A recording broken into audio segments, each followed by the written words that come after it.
A reining horse, in fact, the whole reining industry has evolved tremendously since when I got into it in 1978.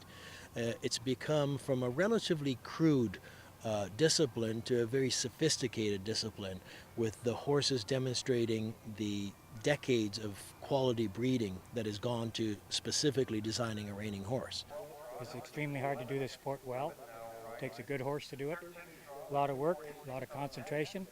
There's classes for everybody. They have to be a kind-minded horse, quiet, but they have to be very explosive, as you could see if you watch the run right there. Reining is a discipline open to all breeds, but it is dominated by quarter horses. You'll see paint horses, you'll see Appaloosas, certainly some Arabians, and I've judged all over the world where I've even had German Halflingers doing reining.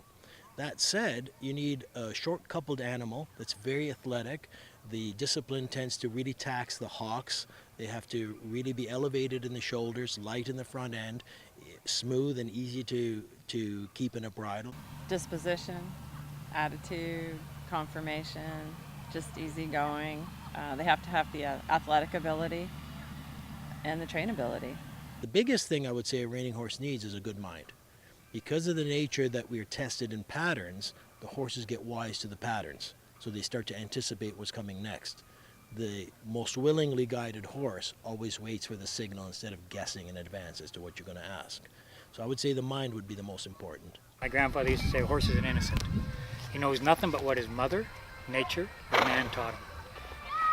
Most horse trainers will say it takes roughly 60 days on any one thing to teach a horse to respond to that. And that's being very consistent. You have to do it at the same time every time and be very consistent about what you do. You'll see horses go around and you're like, they're not touching those horses. They're going around and the rider's not doing anything. How do they do that? It's because they've spent lots of time with that horse, developed a bond, and they've developed a really good work ethic together. And the two of them understand each other. It's all about trust. Because although we use a fairly big bit, we very seldom ever touch it. The lines are always loose. The horse is doing this because he wants to do it. We have horses that if we leave the barn with a group of horses and we don't take them, they sulk. They want to be on the road. They enjoy it.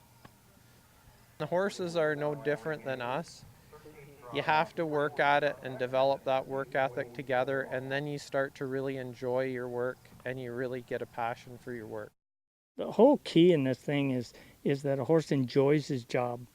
The better Western pleasure horses, they enjoy their job. The better jumping horses, they enjoy their job. Anybody can ride a horse that enjoys his job.